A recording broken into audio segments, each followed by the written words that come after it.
रात के 1 बजे प्लेटफॉर्म 7 पर सन्नाटा पसरा हुआ था। यह प्लेटफॉर्म सालों पहले बंद हो चुका था, लेकिन फिर भी लोग कहते थे, यहां अब भी ट्रेन रुकती है, सिर्फ कुछ लोगों के लिए। राहुल और उसका दोस्त समीर हिम्मत दिखाने के लिए वहां पहुंचे। भाई, कुछ नहीं है यहां, सब बेकार की अफवाहें हैं, समीर हंसते हुए बोला। तभी दूर से ट्रेन की सीटी सुनाई दी। राहुल चौंक गया, पर यहां तो कोई ट्रेन नहीं आती। धीरे धीरे धुंध के बीच एक पुरानी जंग लगी ट्रेन प्लेटफॉर्म पर आकर रुकी। उसके दरवाजे अपने आप कर्क कर्क की आवाज के साथ खुल गए। अंदर पूरा अंधेरा था। चलना, देखते हैं, समीर ने कहा। राहुल का मन मना कर रहा था, लेकिन दोनों अंदर चढ़ गए। जैसे ही वे अंदर पहुंचे, दरवाजे अपने आप बंद हो गए। ट्रेन चल पड़ी। ये ये कहां जा रही है? राहुल घबराया। अचानक लाइट जल गई। पूरी बोगी खाली थी, सिवाय एक बूढ़े आदमी के जो खिड़की के पास बैठा था। उसकी आंखें काली थीं, पूरी तरह काली। वो धीरे धीरे उनकी तरफ मुड़ा। टिकट दिखाओ, समीर हंस पड़ा। अंकल, मजाक मत करो। लेकिन राहुल ने देखा, उस बूढ़े के पैरों के नीचे जमीन नहीं थी, वो हवा में तैर रहा था। राहुल का खून जम गया। हम उतरना चाहते हैं, राहुल ने डरते हुए कहा। बूढ़ा मुस्कुराया। यह ट्रेन उतरने के लिए नहीं है। अचानक खिड़की के बाहर देखा। प्लेटफॉर्म गायब था, बाहर सिर्फ अंधेरा, और उसमें अनगिनत चेहरे जो ट्रेन के साथ दौड़ रहे थे। बचाओ, धीमी धीमी आवाजें आने लगीं। समीर अब डर चुका था। राहुल, कुछ तो गड़बड़ है। तभी स्पीकर में आवाज आई। अगला स्टेशन, आखिरी स्टेशन। ट्रेन अचानक रुक गई। दरवाजे खुल गए। बाहर घना अंधेरा था और जमीन पर सैकड़ों परछाइयां हिल रही थीं। बूढ़ा खड़ा हुआ और बोला, जो अंदर आए वो यहीं रह जाते हैं। राहुल ने समीर का हाथ पकड़ा। भाग! दोनों कूदकर बाहर भागे। अचानक सब कुछ गायब हो गया। सुबह लोग उसी पुराने प्लेटफॉर्म के पास से गुजरे।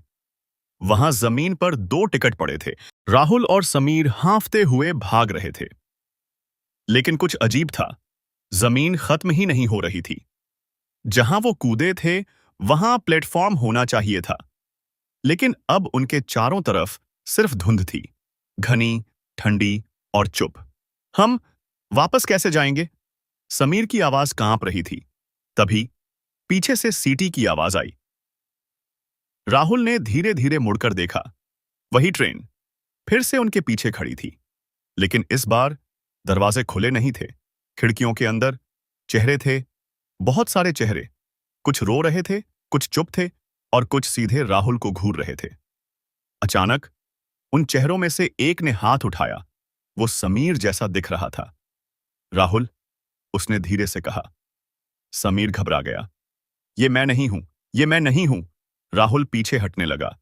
तभी ट्रेन के दरवाजे अपने आप धीरे धीरे खुलने लगे। अंदर से वही बूढ़ा आदमी बाहर आया। तुम लोग भाग क्यों गए? उसकी आवाज अब और गहरी थी। हम हम यहां नहीं रहना चाहते, राहुल चिल्लाया। बूढ़ा मुस्कुराया। लेकिन तुम तो पहले ही आ चुके हो। इतना कहते ही जमीन हिलने लगी, धुंध हटने लगी, और जो दिखा उसे देखकर दोनों के होश उड़ गए। नीचे जमीन नहीं थी, वो सैकड़ों लोगों के ऊपर खड़े थे, जिनके चेहरे वही थे जो ट्रेन में दिख रहे थे। वो सब धीरे धीरे हाथ बढ़ा रहे थे, जैसे उन्हें नीचे खींचना चाहते हों। ये सब कौन है? समीर रोने लगा।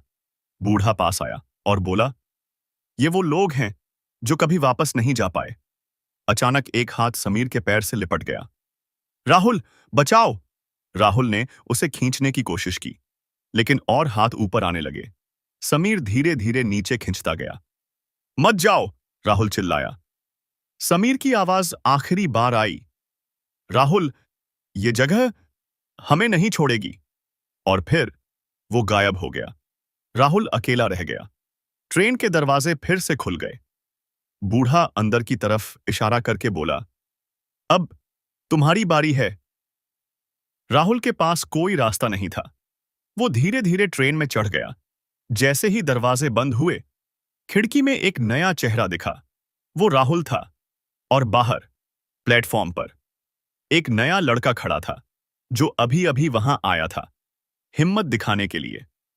ट्रेन की सीटी बजी और कहानी फिर से शुरू हो गई।